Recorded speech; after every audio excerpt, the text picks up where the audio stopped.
नमस्कार दोस्तों, आप सभी का स्वागत है टेक्नोलॉजी क्रीड़ा चैनल में। और इस वीडियो में आज हम लोग अपडेट स्टूडेंट के यूआई के बारे में बात करेंगे। तो लास्ट वीडियो में हम लोगों ने अपडेट स्टूडेंट जो है उसका एक एपीआई जो है वो बना लिया था। अब हम लोग जो हैं हमारे यूआई पार्ट यानी कि एंगुलर पार्ट में आते हैं और अपडेट करते हैं एक स्टूडेंट को। तो सबसे पहले हम लोग क्या कर लेते हैं, इसको रन कर लेते हैं हमारे एपीआई पार्ट को। और यहाँ पर हम लोग जो है ये डाटा जो है वो देख पा रहे हैं। जब मैं इस पर क्लिक करता हूं तो मुझे लास्ट में एक बटन चाहिए होता है जो कि डाटा को अपडेट कर सके। ठीक है, तो सबसे पहले हमारे पास जो एक स्टूडेंट है जिसकी डिटेल हमारे मैटफील्ड्स पर हम लोगों ने ले रखी है, एक फॉर्म बना रखा था। फॉर्म के लास्ट वाले पार्ट पर आप लोग आइए और वहां पर जो रो है डिव क्लास रो, उसको पूरा कॉपी पेस्ट कर लीजिए और लास्ट में आप लोग ऐड कर लीजिए। यहाँ पर कॉल XS12 है और मैटफील्ड जो अपीयरेंस मैटफील्ड जो है वो यहाँ से डिलीट कर लीजिए, क्योंकि हम लोगों को यहाँ पर क्या ऐड करना है, एक बटन कंट्रोल जो है वो ऐड करना है। और यहाँ पर जो बटन कंट्रोल हम लोगों को दिखाना है वो मैट रेज्ड बटन कंट्रोल होगा। क्लास हम लोग प्राइमरी सेकेंडरी जो भी हम लोगों को लगे वो करना है। और यहाँ पर हम लोग लिख देते हैं सबमिट या अपडेट हम लोग लिख देते हैं, जो भी आप लोगों को अच्छा लगे वो आप लोग लिख सकते हैं। तो सबमिट जो है वो मैं लिख देता हूँ। अब आप लोग यहाँ पर देखिए कि आप लोगों का जो आउटपुट है वो कैसा आता है। एक बटन जो है वो यहाँ पर आता है या नहीं आता है। एक बटन आ गया, लेकिन उसका जो कलर है वो वाइट कलर हम लोगों को दिखा रहा है और फोरग्राउंड कलर जो है वो ब्लैक दिखा रहा है। तो हमारा जो सेकेंडरी और प्राइमरी जो बटन है वो यहाँ पर ये जो है वो शो नहीं हुआ है। तो सबसे पहले हम लोग मटेरियल एंगुलर पर चलते हैं और उसमें कुछ चेंजेस करते हैं, क्योंकि जो बटन है एक्चुअली वो module.ts में ऐड है या नहीं है, वो भी इसकी एपीआई जो है मटेरियल की बटन की वो ऐड है या नहीं है वो हम लोगों को देखना होगा। देखिए मैट बटन मॉड्यूल जो है वो ऐड है पहले से ही, तो हम लोगों को ये प्रॉब्लम नहीं आनी चाहिए थी। फिर भी हम लोग जो है एक बार के लिए फिर से चेक कर लेते हैं। प्राइमरी की जगह हम लोग सेकेंडरी जो है वो बटन बनाते हैं, सेव करते हैं और रिफ्रेश करते हैं। अगर यहाँ पर भी नहीं होता है तो हम लोग क्या करते हैं, मटेरियल के एंगुलर मटेरियल पर जाते हैं और वहां पर हम लोग इस चीज को चेक करेंगे। ठीक है, तो बहुत बार ऐसा होता है कि कोड को लिखना जो है वो थोड़ा सा टिपिकल हो जाता है, तो इसीलिए हम लोग मटेरियल यूआई पर जाकर चेक कर लेंगे कि इसका कोड एक्चुअली में क्या है। यहाँ पर हम लोग क्लिक करते हैं बटन पर और डीप पर्पल हमारा जो है वो हमारी थीम है। हम लोगों के पास रेज्ड बटन चाहिए प्राइमरी का, हम लोगों को इस प्रकार का बटन हम लोगों को दिखाई देगा। तो यहाँ पर देखिए कि यहाँ पर रेज्ड बटन है, मैट रेज्ड बटन है। मैंने भी ऐसा ही लिखा था, लेकिन थोड़ा सा हो सकता है कि कोई कोड में गलत हो गया हो। ठीक है, तो वो जो है फ़र्क आप लोगों को देखने को मिलेगा कि यहाँ से जब मैं कॉपी पेस्ट करूँगा बटन का कोड तो वो एग्जैक्टली वहाँ से मैच कर जाएगा। तो हो सकता है कि बहुत बार ऐसा आपके लिखने में गलती हो जाए, तो आप लोग यहाँ से कॉपी कर सकते हैं और अपने जो विजुअल स्टूडियो कोड है उसमें आप लोग पेस्ट कर सकते हैं, ताकि आप लोगों के आउटपुट में कोई भी प्रॉब्लम जो है वो नहीं हो और आप लोगों का आउटपुट सही तरीके से आप लोगों को दिखाई दे।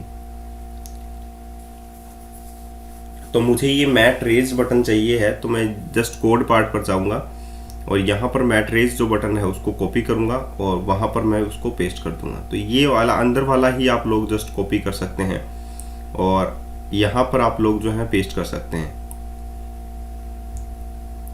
तो कोई ना कोई गलती मुझसे हुई है, तभी आप लोगों का आउटपुट नहीं आया था। अब हम लोग आप लोगों का आउटपुट हमारे चेक करते हैं। ये देखिए पर्पल कलर का हो चुका है। अब हम लोग नेक्स्ट पर चलते हैं। जब मैं बटन पर क्लिक करूं तो एक मेथड कॉल होना चाहिए, अपडेट मेथड। तो यहां पर मैं एक क्लिक इवेंट हैंडलिंग कर लेता हूं और उस पर लिख देता हूं अपडेट स्टूडेंट, ताकि एक मेथड जो है वो कॉल हो सके, अपडेट स्टूडेंट। ठीक है, और अपडेट स्टूडेंट जो है वो मैं टाइपस्क्रिप्ट फाइल में बना लेता हूँ एक मेथड अपडेट स्टूडेंट के नाम से। और इस अपडेट स्टूडेंट में काम करने से पहले मैं ये क्या होगा, वॉइड टाइप का होगा आप लोगों का अपडेट स्टूडेंट, तो उसका टाइप हम लोग लिख लेते हैं।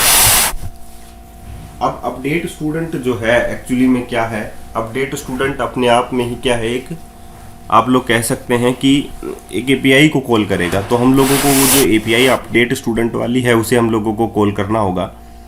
तो मैं यहाँ पर लिखता हूँ अपडेट स्टूडेंट, और अपडेट स्टूडेंट जो मेथड है एपीआई के अंदर, सर्विस के अंदर, वो उसमें क्या क्या दो पैरामीटर हमारे पास हैं। एक तो आईडी पैरामीटर है और एक स्टूडेंट व्यू मॉडल हमारे पास होना चाहिए।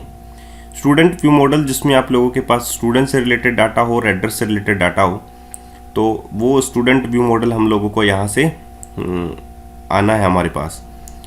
नहीं, यहाँ पर तो आप लोगों के पास क्या आएगा, स्टूडेंट आएगा, ठीक है। लेकिन आप लोग जब पुट रिक्वेस्ट में आप लोग भेजेंगे तब आप लोगों के पास जो है स्टूडेंट व्यू मॉडल जाना चाहिए। तो यहाँ पर हम लोग एक स्टूडेंट व्यू मॉडल सबसे पहले बनाते हैं। मॉडल्स के अंदर इंफ्रास्ट्रक्चर के अंदर आप लोगों को मिलेगा, इंफ्रास्ट्रक्चर आप में जाइए आप लोग, और वहाँ पर आप लोग एक स्टूडेंट व्यू मॉडल जो है वो बना लीजिए। स्टूडेंट व्यू मॉडल में आप लोगों के पास क्या जाना चाहिए, स्ट्रिंग टाइप की जो कुछ प्रॉपर्टी स्ट्रिंग्स स्टूडेंट की आनी चाहिए, तो कुछ प्रॉपर्टी आप लोगों की एड्रेस की आनी चाहिए। तो यहाँ पर आप लोगों के पास है student view dash model dot TS. तो यहाँ पर आ गया एक्सपोर्ट इंटरफेस, और इंटरफेस का नाम आप लोग यहाँ पर लिख सकते हैं स्टूडेंट व्यू मॉडल, ठीक है। अब आप लोगों के पास यहाँ पर क्या आना चाहिए, यहाँ पर आप लोगों के पास जो है लेआउट में आप लोग जो हैं जैसे name, birth date, email, contact, profile image वगैरह वगैरह आप लोग यहाँ से सेलेक्ट कर लीजिए स्टूडेंट वाले से, और स्टूडेंट व्यू मॉडल में आप लोग जो हैं पेस्ट कर दीजिए। अब इसमें भी जो चीज़ नहीं चाहिए होगी वो मैं आप लोगों को बता दूंगा कि ये चीज़ हम लोगों को नहीं चाहिए। तो आईडी हम लोगों को नहीं चाहिए, एज ए व्यू मॉडल है ये, क्योंकि आईडी हम लोग सेपरेटली भेज रहे हैं। Name, birth date, email, contact, gender ID, ये सारा का सारा मटेरियल हम लोगों को चाहिए है, तो हम लोग यहाँ पर इसको रख लेते हैं, ठीक है। नेक्स्ट में हम लोगों को physical address and postal address चाहिए, तो हम लोग physical address and postal address जो है वो एड्रेस वाले से कॉपी कर लेते हैं, ठीक है। तो हमारा एक प्रकार का व्यू मॉडल जो है, जो हम लोगों ने अपडेट स्टूडेंट वाले में बनाया था, वो एज इट इज़ बन चुका है। और उसके बाद में हम लोग जो है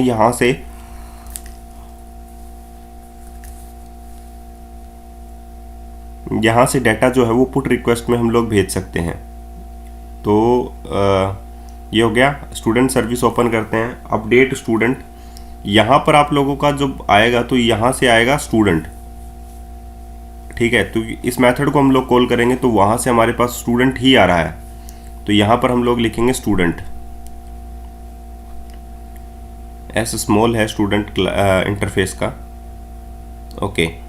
अब हम लोगों को भेजना जो है वो है स्टूडेंट व्यू मॉडल, तो हम लोग एक स्टूडेंट व्यू मॉडल बनाएंगे इसके अंदर, लेकिन ये ऑब्जर्वेबल टाइप का होगा, आप लोगों को पता है ऑब्जर्वेबल टाइप ऑफ स्टूडेंट आप लोगों का, क्योंकि रिटर्न होकर भी आप लोगों के पास स्टूडेंट ही आएगा, तो यहाँ पर आप लोगों को करना student.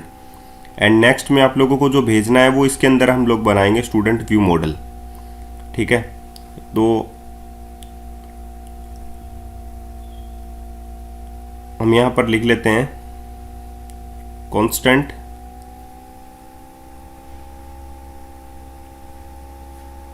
Student view model equals to, ये किस टाइप का होगा student view model, student view model type का होगा आप लोगों का।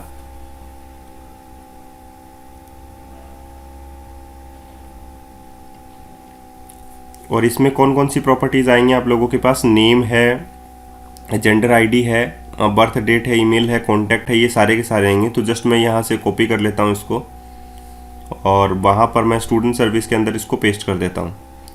अब मुझे स्ट्रिंग की जगह क्या लिखना होगा, जो एक्चुअली में हमारे पास है, हमारे पास क्या है, student view model dot name.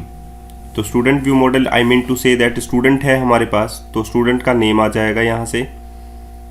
अब हमारे पास बर्थ डेट में क्या है, स्टूडेंट डॉट बर्थ डेट है, तो बर्थ डेट यहाँ से आ जाएगा। ईमेल है हमारे पास, तो यहाँ से आ जाएगा student view model dot email.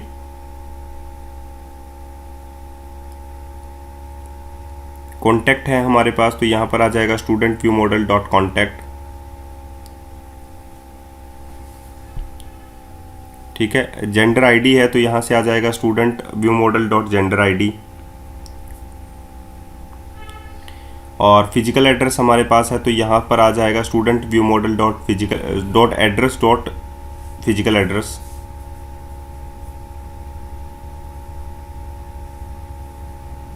तो यहाँ पर एड्रेस आप लोग सेलेक्ट करें पहले, और उसमें एड्रेस फील्ड में आप लोग जाकर फिजिकल एड्रेस लिख सकते हैं, डॉट फिजिकल एड्रेस।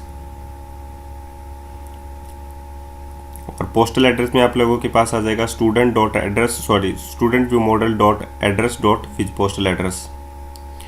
तो इस प्रकार आप लोगों ने ये पूरा स्टूडेंट व्यू मॉडल बना लिया भेजने के लिए, पुट रिक्वेस्ट में भेजने के लिए। जस्ट इसके बाद में आप लोगों को HTTP जो सर्विस हम लोगों ने यूज़ की HTTP क्लाइंट की, तो यहाँ पर आप लोगों को लिखना होगा return this dot HTTP client dot put, और उसमें आप लोग जो भेज रहे हैं वो आप लोगों को लिखना होगा, और जो आएगा वो आप लोगों का आएगा स्टूडेंट। हम लोग यहाँ पर VM लिख देते हैं ताकि स्टूडेंट व्यू मॉडल और ये मैच ना करें। अब हम लोगों को VM भेजना है पूरा का पूरा, ठीक है। तो यहाँ पर हम लोग क्या करेंगे,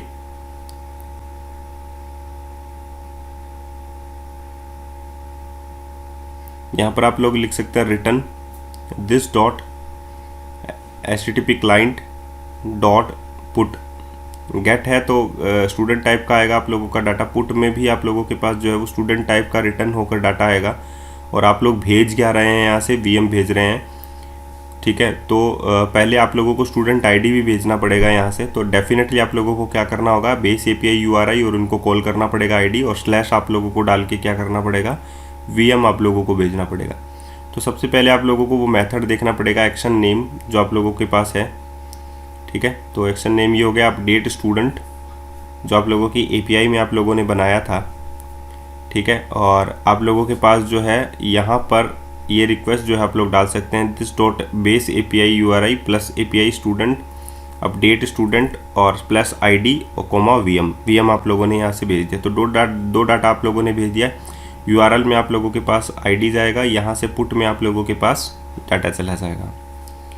अब आप लोगों के पास अब आप लोग जो है view student dot component dot TS file open कीजिए। इसमें आप लोगों ने अपडेट स्टूडेंट के नाम से बना रखा है डाटा, ठीक है। स्टूडेंट डाटा आप लोगों के पास है, ओके। तो सबसे पहले हम लोग क्या करते हैं, सर्विस को कॉल करते हैं। तो सर्विस हमारे पास क्या है, स्टूडेंट सर्विस हमारे पास है। तो हम लोग लिखेंगे this dot student service dot update वाले मेथड को कॉल करेंगे। अपडेट में हमारे पास दो पैरामीटर हमारे पास हैं, एक तो है हमारे पास स्टूडेंट जो हमें भेजना है, और एक है ID पैरामीटर जो कि स्टूडेंट की ID है। तो आप लोग यहाँ से भेज सकते हैं this dot student service dot update student, या तो आप लोग डायरेक्टली ID भेज सकते हैं, या आप लोग स्टूडेंट डाटा की ID भेज सकते हैं। तो मैं this dot student data dot ID send करूँगा यहाँ से, कोमा, और मैं यहाँ पर भेजूँगा व्यू मॉडल, स्टूडेंट को भेजूँगा। तो directly this dot student data यहाँ से मैं सेंड कर दूँगा। अब इसका जो रिटर्न टाइप होकर हमारे पास आता है वो आता है ऑब्जर्वेबल टाइप। तो उसका जो मेथड होता है वो होता है सब्सक्राइब, कि हर एक यूज़र जो है वो सब्सक्राइब होना चाहिए अगर वो ऑब्जर्वेबल टाइप रिटर्न करता है तो कोई भी मेथड्स, ठीक है। तो इस बात में आप लोगों को देखना होगा, ठीक है।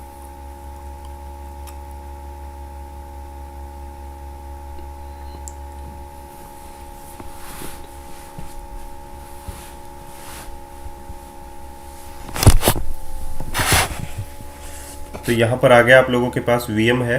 कंपोनेंट में हम लोग चलते हैं, डॉट सब्सक्राइब हम लोग यहाँ पर यूज़ करेंगे। अब दिस डॉट स्टूडेंट डाटा हो गया,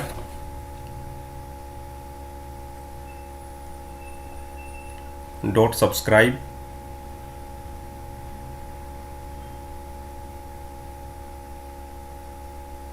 और सब्सक्राइब के अंदर हम लोग यूज़ करेंगे, एक तो होता है सक्सेसफुल रिस्पॉन्स और एक होता है एरर रिस्पॉन्स, जो भी आप लोगों को हो। तो सबसे पहले हम लोग जो सक्सेसफुल रिस्पॉन्स आएगा हमारा,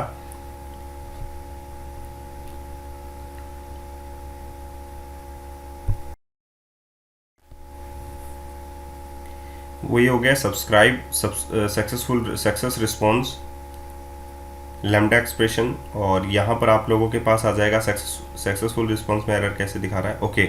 हम लोगों ने ब्रैकेट्स का यूज़ नहीं किया है। सब्सक्राइब के अंदर जो मेथड होता है वो भी एक ब्रैकेट के अंदर आता है। तो यहाँ पर आ गया सक्सेसफुल रिस्पॉन्स, और ये सक्सेसफुल रिस्पॉन्स जो है एक्चुअली में आप लोगों के पास कहाँ पर आना चाहिए, क्योंकि इसने कॉल कर दिया है सब्सक्राइब में हम लोगों को जो स्नैक मैप जो है हम लोगों को यूज़ करना है एक्चुअली में, ताकि हम लोगों को नोटिफिकेशन हम लोग शो कर सकें।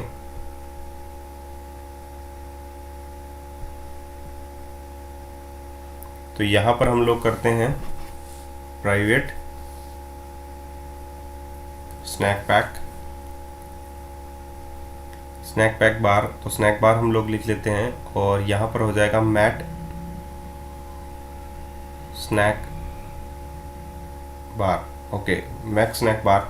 तो यहाँ पर एक्चुअली में क्या है कि जो स्नैक बार है वो आप लोगों को दिखाई, ये जो कंपोनेंट है उसकी एपीआई हम लोगों ने यूज़ नहीं की है। तो material.angular.io पे आप लोग जाइए और कंपोनेंट्स टैब को सिलेक्ट करके स्नैक बार जो है उसको यूज़ कीजिए।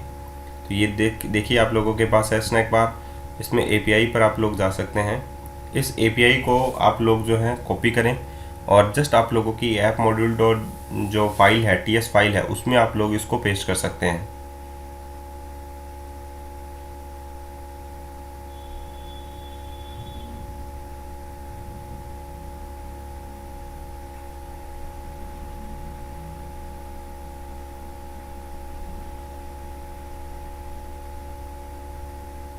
जस्ट इसको आप लोग कॉपी कीजिए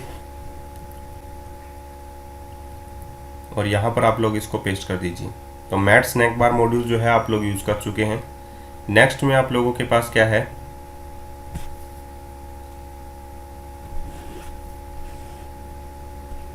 ऐड इंपोर्ट आप लोग कर लीजिए मैट स्नैक मॉड्यूल को। Okay, and the next thing आप लोगों के पास क्या है कि हम लोगों को स्नैक बार जो है वो यूज़ करनी है with duration by default 3 second का आता है, तो हम लोग भी इसमें 3 सेकंड ही ड्यूरेशन जो है वो लोग डालते देते हैं। 5 सेकंड का आता है शायद इसमें। this.snackbar.open यहाँ पर आप लोग लिखें और यहाँ पर आप लोग लिखें स्टूडेंट अपडेटेड। और क्योंकि स्टूडेंट जब अपडेट होकर आ जाएगा तो आप लोगों के पास सक्सेसफुल रिस्पॉन्स आएगा, अगर अदरवाइज आप लोगों के पास एरर रिस्पॉन्स भी आ सकता है। एक्शन में अनडिफाइंड लिखें, उसके बाद में कॉन्फ़िगरेशन है और कॉन्फ़िगरेशन की एक प्रॉपर्टी है ड्यूरेशन। तो आप लोग यहाँ पर डालें duration colon 3000 milliseconds. I mean to say that कि 3000 यहाँ पर 3 सेकेंड है।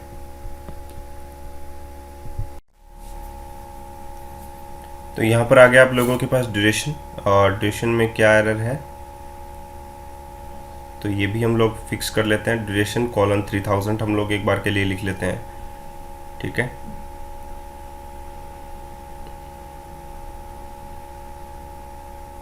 ओके, इसमें जो है वो एक्चुअली में फंक्शन डिक्लेरेशन जो है वो सही नहीं है, यानी कि ड्यूरेशन जो है वो 3000 के साथ एक प्रकार के ब्लॉक में है। तो हम लोगों को क्या डिफाइन करना पड़ेगा, एक ब्लॉक डिफाइन करना पड़ेगा ड्यूरेशन और 3000 के बीच में, क्योंकि एक प्रॉपर्टी टाइप में डल गया वैल्यू, ठीक है। तो इसमें हम लोगों को ब्लॉक्स में ही ऐसी चीज़ें जो है वो डालनी पड़ती हैं। तो कॉन्फ़िग जो है एक टाइप में एक प्रकार की आप लोग कह सकते हैं एक सब प्रॉपर्टी है, और प्रॉपर्टी के अंदर कुछ प्रॉपर्टीज़ हम लोगों को इस प्रकार से डिफाइन करनी पड़ती हैं, ठीक है। अब नेक्स्ट में आप लोगों के पास क्या है, स्नैक बार डॉट ओपन हो गया, student update undefined duration 3000। Okay, everything is fine. Now अब हम लोग इसमें एरर रिस्पॉन्स भी ऐड कर लेते हैं और उसको हम लोग कंसोल के ऊपर प्रिंट कर सकते हैं, पहली बात, ठीक है। तो जस्ट इसको हम लोग कॉपी कर लेते हैं और यहाँ पर पेस्ट कर देते हैं, और सक्सेस रिस्पॉन्स के बाद हम लोग इसमें क्या डाल सकते हैं, एरर रिस्पॉन्स डाल सकते हैं। और कुछ डाटा हो सकता है कि आप लोगों का अपडेट ना हो और कुछ डाटा अपडेट हो जाए, क्योंकि हमारे पास जो है स्ट्रिंग और डेट टाइम में कन्फ्यूज़न है मुझे, तो मैं उस चीज़ को सॉल्व करूँगा नेक्स्ट वीडियो ट्यूटोरियल में आपके सामने। और आई होप आप लोगों का डाटा जो है यहाँ से अपडेट हो जाएगा, आप लोगों का जो रिस्पॉन्स है वो सक्सेसफुल रिस्पॉन्स ही आप लोगों के पास आउटपुट में आएगा, ठीक है। तो यहाँ पर आप लोग देख सकते हैं कि स्टूडेंट सर्विस भी कॉल हो गई है, यहाँ पर एवरीथिंग इज़ फाइन है। टर्मिनल को ओपन करते हैं और उसके बाद में हम लोग इस प्रोजेक्ट को रन करते हैं। तो ये छोटा सा एक प्रोजेक्ट है एंगुलर और ASP.NET कोर को लेकर। ऐसे ही जो है छोटे छोटे प्रोजेक्ट्स जो हैं अगर आप लोग बनाना चाहते हैं, कंप्लीट प्रोजेक्ट भी आप लोग बना सकते हैं। हर एक फीचर्स अगर आप लोग ध्यान से सीख लेते हैं ASP.NET कोर या उसकी एंगुलर की, तो एंगुलर के 37 to 38 वीडियो मैंने बेसिक्स के दे रखे हैं। अगर वो आप लोग पढ़ लेते हैं, देख लेते हैं और उन्हें कर लेते हैं, तो आप लोगों को एंगुलर का बेसिक जो है वो नॉलेज होने लगता है। और मैं यही कहूँगा, अगर आप लोग एंगुलर और ASP.NET कोर में हैं तो मेरे 114 जो वीडियो हैं वो ASP.NET कोर के हैं, और उसके कुछ वीडियोस हैं 32 37, ठीक है। वो अगर आप लोग देख लेते हैं तो ऑल बेसिक्स जो है चीज़ें हैं वो आप लोगों की सीख जाते हैं और आप लोग आसानी से किसी भी प्रोजेक्ट को बना सकते हैं। तो बेसिक ट्यूटोरियल देखना बहुत ज़्यादा ज़रूरी होता है, ताकि आप लोग डायरेक्टली प्रोजेक्ट पर ना आएँ, और मैं यही कहूँगा डायरेक्टली प्रोजेक्ट पर आना भी नहीं चाहिए। आप लोगों को बेसिक सीखना चाहिए, बेसिक बहुत ज़्यादा ज़रूरी होता है। अगर आप लोग किसी जॉब के लिए जाते हैं और जॉब सीकर हैं तो प्लीज़ बेसिक्स को ज़रूर रीड कीजिए। बेसिक्स को ऐसा नहीं है कि कोई भी आप लोगों को यूट्यूब के ऊपर बताता है कि ऐसे कर लो 1 घंटे में ये सीख जाओगे, आप लोग 30 घंटे में ये सीख जाओगे, ऐसा कुछ नहीं होता। ये सब बकवास बातें होती हैं। आप लोग जब जब प्रैक्टिस करते हैं तभी आप लोग उसमें परफेक्शन जो है पाते हैं। तो ये वीडियो देखकर आप लोगों को ये होगा कि आप लोग जो हैं, मैं यही आप लोगों को सजेस्ट करूँगा, पहले टेक्नोलॉजी किडा के बेसिक्स ट्यूटोरियल आप लोग देखिए, चाहे वो आप लोगों के एंगुलर के हों, चाहे वो ASP.NET कोर वेब API के हों। तो वो अगर आप लोग देखेंगे तब आप लोगों को ये समझ में आएगा कि हाँ, मुझे ये चीज़ बनानी है और ऐसे ही करनी है, ठीक है। तो मैं यहाँ पर डेट सेलेक्ट कर लेता हूँ और उसके बाद में मुझे अपडेट बटन पर क्लिक करना है और मुझे डाटा को अपडेट करना है, ठीक है। तो जैसा कि मैंने कहा आप लोगों को कि बेसिक्स देखना ज़रूरी है, और हमेशा यही कहूँगा कि बेसिक से एडवांस की ओर जाएं, बेसिक से इंटरमीडिएट, इंटरमीडिएट से एडवांस। ऐसे अगर आप लोगों को सीखना है तो टेक्नोलॉजी किडा को सब्सक्राइब कर लीजिए, क्योंकि वो सारी टेक्नोलॉजीज हम लोग 1 बाय 1 जो है चीज़ें कवर करेंगे और आप लोगों को बताएं। तो सबमिट हो गया। यहाँ पर देखिए ये स्नैक बार जो है आप लोगों की दिखाई दे रहा है, स्टूडेंट अपडेट हो गया। अब हम लोगों के पास स्टूडेंट जो है अपडेट हुआ या नहीं हुआ, यस तरुण का डाटा आ चुका है, ईमेल भी हो गया है, लेकिन आप लोगों के पास बर्थ डेट नहीं हुई। मैंने कहा था आप लोगों को कि बर्थ डेट आप लोगों की हो सकता है, और एक physical address and postal address में भी कन्फ्यूज़न है।